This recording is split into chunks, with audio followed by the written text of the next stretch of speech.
আলহামদুলিল্লাহ, আমার প্রাণপ্রিয় মুর্শিদ কেবলা চীন সফরে গিয়েছেন, তাই সরাসরি চীন থেকে কিছু দৃশ্য তুলে পাঠিয়েছেন আমাদের সালেক ভাইদের জন্য।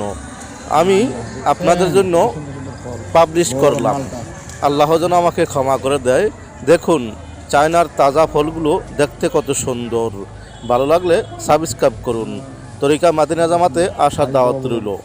আমাদের খানকা হচ্ছে নূরপুর দরবার শরীফ, দনিয়া, ঢাকা, সেন্ট্রাল মসজিদের পাশে, তাজকিয়া ফাউন্ডেশন। প্রতি শুক্রবারে আসর থেকে আসা পর্যন্ত মাহফিল হয়ে থাকে। সকলকে আসার দিনই দাওয়াত দিলাম। আসসালামু আলাইকুম রহমতুল্লাহ।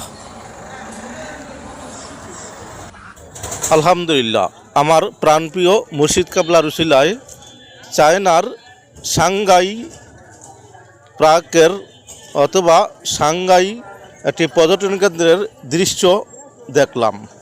আলহামদুলিল্লাহ, দোয়া করি আল্লাহ যেন মুর্শিদ কেবলাকে দীর্ঘ ন্যাক হায়াত দান করেন, সুস্থতা দান করেন।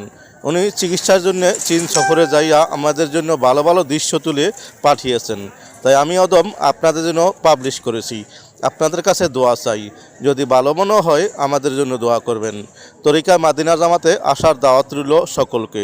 প্রতি শুক্রবার আমাদের মাহফিল হয়ে থাকে। ঢাকাস্থ খানকা রয়েছে দনিয়া, নূরপুর সেন্ট্রাল মসজিদের পাশে, ঢাকা। এটা হচ্ছে চীনের সবচেয়ে বড় টাওয়ার, সাংঘাই টাওয়ার। এই টাওয়ার যার উসিলায় দেখলাম, তিনি হচ্ছে আমার পীর সাহেব কেবলা হযরত মাওলানা হুমায়ুন কবির সাহেব, খলিফা তরিকায় মাদিনার জামাত। উনি চীন সফরে গিয়েছেন, তাই আমাদের ভাগ্য হয়েছে এরকম দৃশ্য সরাসরি দেখার জন্য। সকলের কাছে দোয়া চাই, আল্লাহ যেন তরিকা মাদিনা জামাতে কে কিয়ামত পর্যন্ত দায়েম ও কায়েম রাখে। আমার মুর্শিদ কেবলাকে যেন আল্লাহ সুস্থতা নেয়ামত দান করেন, আমিন। আসুন আমরা তরিকা মাদিনা জামাতে আসি, জানি, জানার পরে ভালো লাগলে আমল করি। সকলকে দাওয়াত রইল। রমজান মাসে আমাদের প্রতি শুক্রবারে মাহফিল হয়। আসুন, জানুন, নিজে